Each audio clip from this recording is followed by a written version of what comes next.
अच्छा, तो ये इसका क्या मतलब है? Affected rows are locked, other user can not change the data within the affected rows. State of data after commit, data changes are made permanent in the database. अगर आप comment कर देंगे तो डेटा चेंज परमानेंट हो जाएगा। जो previous data है वो हमेशा के लिए डिलीट हो जाएगा अगर डिलीशन किया होगा। अपडेशन की पिछला डेटा हमेशा के लिए चला गया। और तमाम यूजर्स अब देख भी सकते हैं रिजल्ट, तमाम के तमाम लॉग्स रिलीज हो जाएंगे। ठीक है, हो सकता है आपने पीछे कोई 10 रोज पे लॉग हासिल किया, 10 मुख्तलिफ तरह की रोज के ऊपर। ठीक है, जैसे ही आप कमेंट करते हैं वो सारे लॉग्स रिलीज हो जाते हैं। And all save point are erase, और सारे के सारे सेव पॉइंट जो है वो दरमियान के ख़त्म हो जाते हैं। ए बी सी जितने बनाए हुए होंगे आपने वो सारे के सारे डिलीट हो जाएंगे। अच्छा, कमिटिंग डेटा सादा सा बताया हुआ है कि डिलीट आपने किया, उसके बाद एक रो डिलीट हुई है, फिर इंसर्शन किया आपने, फिर कमिट करेंगे तो हाँ, ये दूसरे यूज़र को भी ये चेंजेस नज़र आने लग जाएंगी। अच्छा, रोल बैक के बाद क्या होता है? डिस्कॉर्ड उस रोल बैक के बाद अगर इनके साथ रोल बैक लिख देते हैं तो भी जो चेंजेस थी वो सारी की सारी वापस हो जाएंगी। प्रीवियस डेटा जो है वो डिस्टोर हो जाएगा और तमाम के तमाम लॉग जो है वो रिलीज़ हो जाएंगे इसी तरीके से। ठीक है, अब ये आपसे कह रहा है कि रोल बैक अगर ऐसे ही लिख दिया तो सारे सेव पॉइंट निकल जाएंगे। अगर roll back to save point का नाम लिखा तो दरमियान के तमाम सेव पॉइंट जो है वो वापस हो जाएंगे, ख़त्म हो जाएंगे। अच्छा, स्टेटमेंट लेवल रोल बैक है। If a single DML statement fails during execution only that statement is roll back. ठीक है, ऐसा हो सकता है एक डीमल ऑपरेशन आप परफॉर्म कर रहे हैं, सब क्यूरी उसकी हो गई थी, मे बी आपने सर्टेन रोज तब्दील कर ली थी, चौथी रो पे आके जब आप अपडेशन कर रहे थे तो कोई एरर आ गया और उस बेस पे वो क्या करेगा, वो पूरी डीएमएल की जो स्टेटमेंट है उसको वापस कर देगा।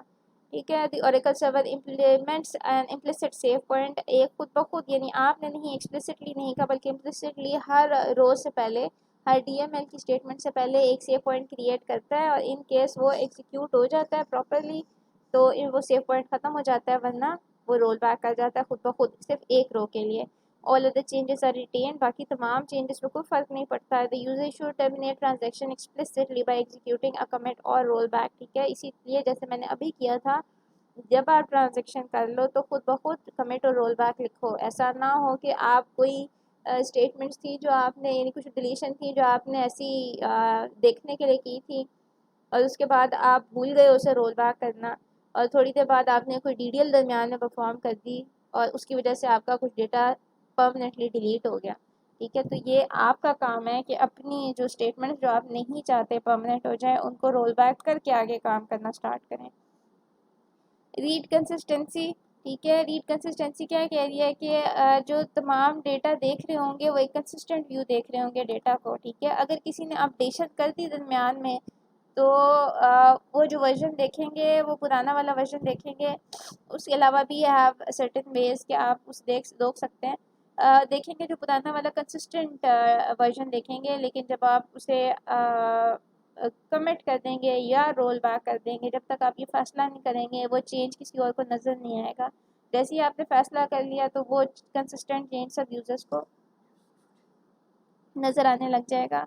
Changes made by one user do not conflict with changes made by another user, एक यूज़र ने चेंज किया वह दूसरे के साथ कन्फ्लिक्ट नहीं करेगा। जैसे एसी ने 270 रो को अपडेट कर दिया, 270 डिपार्टमेंट आईडी वाली रो को, तो जो दूसरा यूज़र होगा, एक यूज़र ने दूसरा यूज़र उसी रो को तब्दील नहीं कर सकता। इसका मतलब है कन्फ्लिक्ट नहीं आएगा। एक यूज़र अगर उसको 270 रो एक तरह की नज़र आ रही है तो दूसरे यूज़र को 270 रो तब तक उसी तरह की नज़र नहीं आएगी, यानी उसकी मर्जी की नज़र नहीं आएगी जब तक दूसरा यूज़र उस रो को छोड़ नहीं देता। ठीक है, एक यूज़र जब चेंज कर रहा होगा तो दूसरे यूज़र को साफ पता होगा कि पहला यूज़र या कोई और यूज़र इसी रो को इस वक्त प्रोसेस कर रहा है। ठीक है, क्योंकि उसे वेटिंग पे लगा दिया जाएगा, उसे पता लग जाएगा अच्छा अब जो चेंज आएगा इसका मतलब है इस रो पे कोई ना कोई बंदा काम कर रहा है और अब डेटा वहाँ कोई चेंज हो गया होगा। ठीक है, फिर जैसे ही वो रोल बैक करते चली बात है आपकी चेंज भी प्रोसेस हो जाती है। अब ये एक मसला है, इसका हल हम आगे जाके आगे लेक्चर्स में देखेंगे इसका क्या हल होगा कि दो बंदे एक ही रो को बैठे हुए थे, एक ने रोल बैक किया तो दूसरे की अपडेशन कंप्लीट हो गई और फिर वो जब देखता है तो वो सिर्फ अपनी चेंज देख रहा है। दूसरा यूज़र जो है वो अभी अपडेट लेके बैठा हुआ है तो उसकी चेंज अभी तक प्रोपोगेट नहीं हुई जब तक दूसरा यूज़र भी रोल बैक नहीं कर देता। जैसे ही दूसरे यूज़र ने रोल बैक की पहले यूज़र का डेटा उठ जाता है। ठीक है, इसका हल है लॉकिंग मैकेनिज्म का, इसका आगे जाके हम देखेंगे। Read consistency shows that on the same data readers do not wait for writers। ठीक है, ऐसा नहीं होगा कि जो रीडर्स हैं वो इंतज़ार करेंगे जी 270 दो तो कोई पकड़ के बैठा हुआ है हम उस रो को देख नहीं सकते, ऐसा नहीं होगा। ठीक है, इसी तरीके से writers do not wait for reader, ऐसा नहीं होगा कि एक राइटर लगा कहेगा मैंने तो 270 दो अपडेट करनी है, लेकिन ऑरेकल कहेगा नहीं वो तो कोई देख रहा है अभी, आप उस पर नहीं लिख सकते। ठीक है, ऐसा नहीं होगा। तो देयर इज अ मैकेनिज्म कि readers do not wait for writers and writers do not wait for readers. एक सादा सी एग्जांपल से बनाई हुई है। इन केस आपका एक यूज़र ए है, वो कहता है जी एम्प्लॉई आईडी 306 की सैलरी 7000 कर दो। ठीक है, और वो आपकी जो यूज़र ए है उसके पास इम्प्लीमेंट हो गई है।